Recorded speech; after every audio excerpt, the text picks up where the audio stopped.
Kane Ashby is once again proving that his ambition knows no limits. His latest idea is bold, risky, and ultimately very dangerous. A hacking scheme that targets not one but three of Genoa City's most powerful companies, Newman Enterprises, Jabot, and Chancellor Industries. Kane knows he doesn't have the technical ability to pull off such a complicated cyber attack, but he knows exactly who does: Phyllis Summers. Phyllis is a woman with a complicated past. She has often found herself caught between trying to rebuild her reputation and being pulled back into shady deals. When Kane approaches her with the idea, she doesn't immediately shut him down. Instead, she feels the temptation. She needs money, yes, but even more than that, she craves the chance to prove to herself and to the rest of Genoa City that she still has what it takes to be powerful and relevant. For Phyllis, this job is about redemption, about reminding the world that she's capable of pulling off something big. At first, the plan seems straightforward. Phyllis begins digging into the corporate systems, looking for weaknesses that Kane can exploit. Anything from marketing strategies to sensitive financial information. She's good at what she does and she knows how to slip into systems undetected. But what Kane doesn't tell her, or perhaps what he underestimates, is that these companies are not ordinary targets. They are heavily guarded by men like Victor Newman and Jack Abbott, who know exactly how dangerous the business world can be.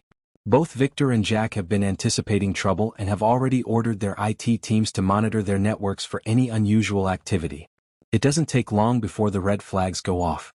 Victor notices unauthorized access to Newman Enterprises' mainframe, and Jack's IT team immediately alerts him to suspicious activity within Jabot's network.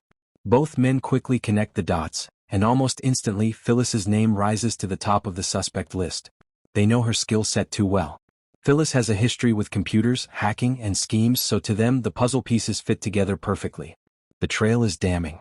The hack is traced directly back to Phyllis's own computer, leaving little room for doubt. Jack and Victor waste no time in preparing to hand over the evidence, and talk of law enforcement involvement is on the horizon. For Phyllis, this is the nightmare scenario. She thought she could outsmart the system, pull off something extraordinary and finally get a win under her belt, but instead she's about to face humiliation, legal trouble, and maybe even arrest. And where is Kane while all this is happening? He's standing safely on the sidelines, watching Phyllis take the fall for his plan. As soon as suspicion falls on her, Kane claims complete innocence. He pretends he never asked her to do anything, instead suggesting that she may have acted on her own to impress him or to try to land a bigger role in his business ventures. In doing so, he keeps his hands clean while letting Phyllis shoulder all the blame. His goal of taking over Chancellor Industries, Newman, and Jabot hasn't gone away, but now he's managed to distance himself from the scandal while leaving Phyllis exposed and vulnerable. This sets up a dramatic turning point. Will Phyllis really end up in handcuffs because of Kane's scheme?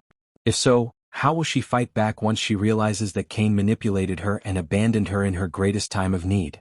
Kane's silence could prove to be his smartest move yet, or it could be the spark that pushes Phyllis to unleash her full fury against him once she's cornered.